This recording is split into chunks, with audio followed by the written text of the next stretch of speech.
आज अनजहानी वजीर आजम इंदिरा गांधी की 34वीं बरसी मनाई जा रही है। कांग्रेस सदर के साथ दिगर अहम लीडरों ने शक्ति स्थल पर पहुंचकर अनजहानी लीडर को खराज अकीदत पेश किया। आज अनजहानी वजीर आजम इंदिरा गांधी की 34वीं बरसी मनाई जा रही है।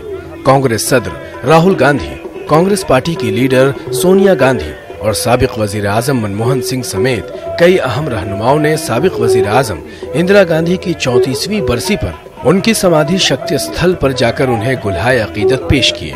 कांग्रेस सदर के साथ बहुत से दूसरे अहम लीडरों ने भी अनजहानी साबिक वजीर आजम को खिराज अकीदत पेश किया। राहुल गांधी ने ट्वीट करते हुए कहा कि दादी को आज बहुत खुशी के साथ याद कर रहा हूँ। उन्होंने मुझे बहुत कुछ सिखाया और नाकाबिले यकीन शफकत और प्यार दिया। उन्होंने अपने लोगों को भी बहुत कुछ दिया। मुझे उन पर फख्र है। अनजहानी इंदिरा गांधी की 34वीं बरसी पर वजीर आजम नरेंद्र मोदी ने भी ट्वीट करके इंदिरा गांधी को खिराज पेश किया।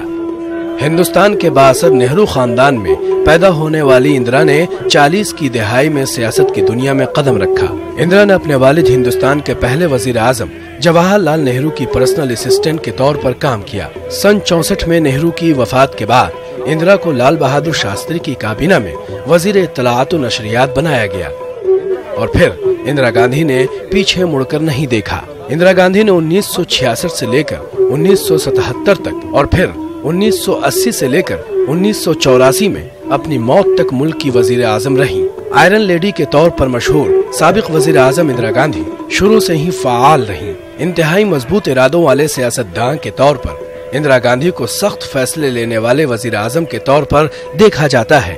ऑपरेशन ब्लू स्टार का नतीजा 31 अक्टूबर 1984 को सामने आया। उनके 2 सिख मुहाफिजों ने गोली मारकर हलाक कर दिया। Bureau report, news 18 Urdu. मुजस्समे स्टैच्यू ऑफ यूनिटी की आज वजीर आजम ने नकाब कुशाई की। तकरीब में उन्होंने खिताब किया। इस सिलसिले में कांग्रेस के सीनियर लीडर राशिद अलवी ने पीएम मोदी पर सख्त तनकीद की।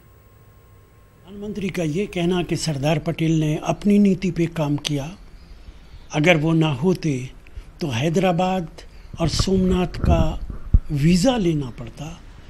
प्रधानमंत्री जी से बहुत अदब से कहना चाहूँगा, सरदार पटेल होम मिनिस्टर थे।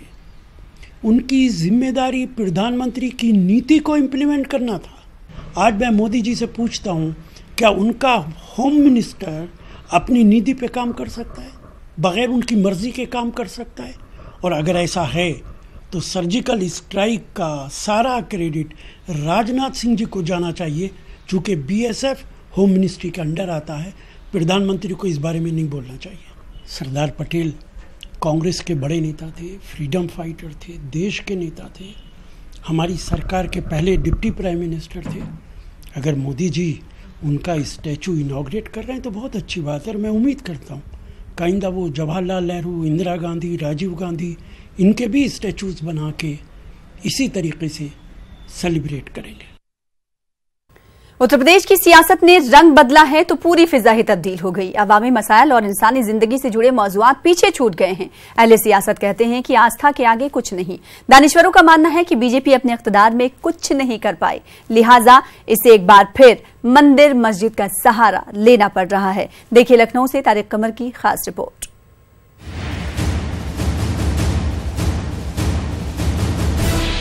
आइन पर यकीन रखने वाले और पुरअमन जिंदगी गुजारने के ख्वाह लोग अयोध्या तनाज़े से बेजार हो चुके हैं। इन्हें शिकायत है कि मनफी सियासत और मनफी जहनियत रखने वाले नाकाम अहले सियासत इस मौजू को हल करना ही नहीं चाहते। राम मंदिर की तामीर के ख्वाब देखने वाले लोग बार बार एक ही राग अलापते हैं। अब मुझे लगता अगर इसी प्रकार की स्थिति रही तो ये तो कई सालों तक केस चलेगा, इसका निपटारा ही नहीं हो पाएगा। तो ये सब कांग्रेस करवा रही है। को दोहरा रहा हूँ, सुप्रीम कोर्ट अपनी जगह पर है, आस्था सर्वोपरि है और हिंदुओं की आस्था से बढ़कर कुछ नहीं है। अगर उनका धार्मिक स्थल नहीं बनेगा तो उनकी भावनाओं को ठेस पहुंचेगी। कुछ लोग कहते हैं कि ये सिर्फ सियासत है, ना इन्हें मंदिर से दिलचस्पी है और ना ही राम से, और ना इनकी निगाह में अदलिया का कोई एहतराम है।